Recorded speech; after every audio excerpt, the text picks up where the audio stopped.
São muitas as atividades científicas e cotidianas onde não se pode prever o resultado. Tirar cara ou coroa, jogar um dado, a órbita de um elétron, jogar na loteria, tentar prever o sexo de um bebê. Esses eventos, chamados de aleatórios ou ao acaso, possuem 3 aspectos em comum. Se conhece previamente o conjunto dos resultados possíveis. Esse conjunto de resultados é chamado de espaço de possibilidades ou espaço amostral. Se desconhece previamente o resultado que se obterá uma vez feita a experiência. Trata-se, portanto, de um resultado que não se pode prever. Se pode repetir a experiência quantas vezes forem necessárias, em condições muito semelhantes. A probabilidade de um evento aleatório, pela regra de Laplace, é a relação entre 2 números. O número de casos favoráveis ao evento pelo número de casos possíveis, desde que equiprováveis. Ao lançar um dado honesto, os casos possíveis são equiprováveis, isto é, todas as faces têm a mesma probabilidade de sair. Ao lançar um dado honesto, qual a probabilidade de sair a face 3? Um caso favorável, pois só há uma face 3 num dado, em 6 casos possíveis. 1/6. Ao lançar um dado honesto, qual a probabilidade de sair uma face maior do que 3? 3 casos favoráveis, as faces 4, 5 e 6, em 6 casos possíveis. 3/6. Simplificando, 1/2. Pela definição clássica de probabilidade, casos favoráveis sobre casos possíveis, uma probabilidade nunca será negativa. Na pior das hipóteses, não se tem casos favoráveis ao evento e a probabilidade é nula. Como o número de casos favoráveis não pode superar o número de casos possíveis, uma probabilidade nunca será maior do que 1. Na melhor das hipóteses, o número de casos favoráveis é igual ao número de casos possíveis e a probabilidade resulta igual a 1. Procure não esquecer, probabilidade é número compreendido entre 0 e 1. Vamos ver então 2 questões de aplicação, 2 exercícios de vestibular. Me acompanhe na tela. Uma mãe, brincando com seus filhos, pediu que eles escrevessem todos os anagramas da palavra escola. Cada anagrama foi escrito em um pedacinho de papel e colocado em uma caixa vazia. Retirando-se ao acaso um desses papéis, qual a probabilidade de que a palavra nele escrita tenha todas as consoantes juntas? Vamos calcular o número de casos possíveis. São 6 letras distintas. O total de anagramas é obtido pela permutação das 6 letras. A permutação de 6 fatorial, é igual a 720. 720 anagramas. Vamos pensar nos casos favoráveis ao evento consoantes juntas. Tudo se passa como se tivéssemos apenas 4 letras, as 3 vogais e o grupo das 3 consoantes, que passamos a considerar como se fosse uma única letra, já que devem permanecer juntas. O total de anagramas é o número de permutações desses 4 elementos. 4 fatorial multiplicado por 3 fatorial, pois as 3 consoantes também podem permutar, mudar de posição entre elas. Resulta 24 vezes 6, 144. 144 anagramas têm as consoantes juntas.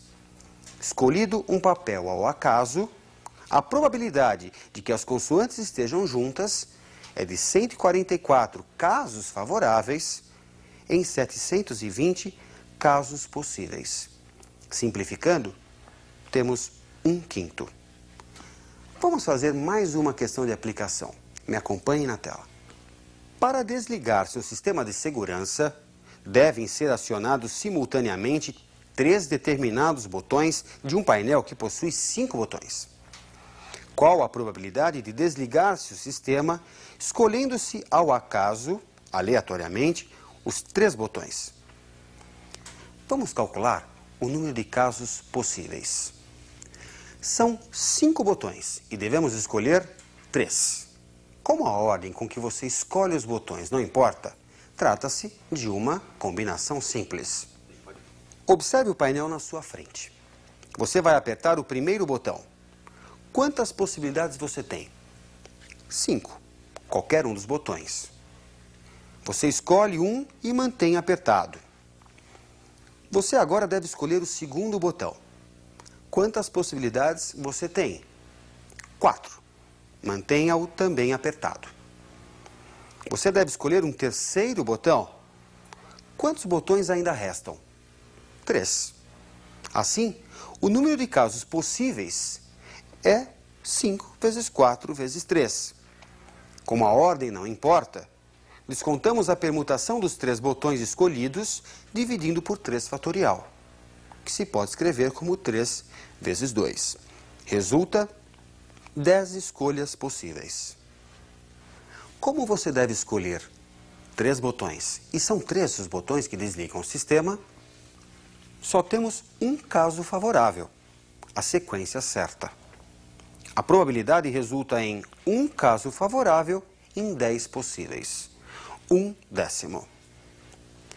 A união de 2 conjuntos A e B nos fornece um outro conjunto, onde cada elemento pertence a A ou a B. Vejamos como calcular a probabilidade deste novo conjunto, o evento união.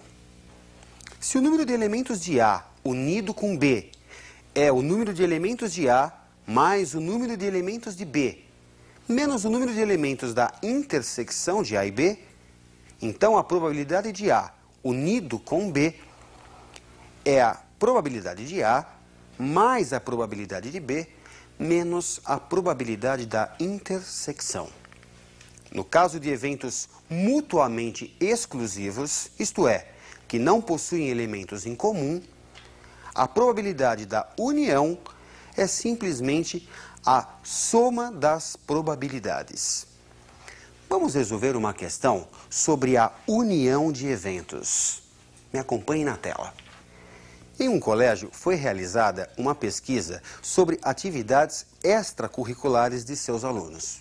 Dos 500 alunos entrevistados, 240 praticavam um tipo de esporte, 180 frequentavam um curso de idiomas e 120 realizavam as 2 atividades. Ou seja, praticavam um tipo de esporte e frequentavam um curso de idiomas. Se nesse grupo de 500 estudantes, um é escolhido ao acaso, qual a probabilidade de que ele realize pelo menos uma dessas atividades? Isto é, pratique um tipo de esporte ou frequente um curso de idiomas. Construindo diagramas de Euler-Venn, temos 120 elementos em comum, já que, segundo o texto, esse é o número de alunos que realizam as 2 atividades. Como o total dos que praticam esporte é de 240, temos então que 120 realizam apenas esporte. Como o total dos que frequentam o curso de idiomas é de 180, temos que 60 realizam apenas esse curso de idiomas. Somando 60 com 120 com 120, resulta 300. Como se tem 500 alunos, conclui-se que 200 não realizam nenhuma das 2 atividades. A probabilidade de que um aluno pratique um tipo de esporte ou frequente um curso de idiomas é igual à soma das probabilidades, menos a probabilidade de que pratique as 2 atividades. 240 sobre 500, mais 180 sobre 500, menos 120 sobre 500. Resulta 300 sobre 500, que simplificado dá 3/5. Será afetada uma probabilidade se você ficar sabendo de um fato relacionado ao evento antes da experiência? Vejamos a definição da probabilidade condicional. A probabilidade do evento A, sabendo que o evento B ocorreu, é igual à razão do número de elementos da intersecção de A e B pelo número de elementos de B, ou o que é equivalente à razão dessas probabilidades. Se a probabilidade de A, sabendo que ocorreu B, é igual à probabilidade de A, ou a probabilidade de B, sabendo que ocorreu A, é igual à probabilidade de B, dizemos que os eventos são independentes. Ficar sabendo de um evento não altera a probabilidade do outro ocorrer. Vejamos um exemplo, um exercício de probabilidade condicional. Num grupo de 400 homens e 600 mulheres, a probabilidade de um homem sofrer de miopia é de 0,05 e a probabilidade de uma mulher ter a mesma doença é de 0,10. Uma dessas pessoas é escolhida ao acaso. Calcule a probabilidade de ela ter a doença. No item B, sabendo que ela tem a doença, calcule a probabilidade de ser um homem. 0,05 equivale a 5%. 5% de 400 é 20. Assim, podemos dizer que 20 homens têm miopia e 380 não têm. 0,10 equivale a 10%. 10% de 600 é 60. Assim, podemos dizer que 60 mulheres têm miopia e 540 não têm. Temos um total de 80 pessoas com miopia e 920 pessoas sem miopia. Qual a probabilidade de escolher uma pessoa desse grupo ela ter miopia? Basta dividirmos o total de míopes pelo total de pessoas do grupo. 80 sobre 1000, 0,08. Sabendo que essa pessoa tem miopia, qual a probabilidade de ser homem? Basta pegarmos do total de homens com miopia e dividirmos pelo total de míopes. 20 sobre 80, 0,25. Bem, hoje você teve um primeiro contato com o conceito de probabilidade, a relação entre o número de casos favoráveis a um evento pelo número de casos possíveis, além do evento união e da probabilidade condicional. Ótimos estudos e até a nossa próxima aula.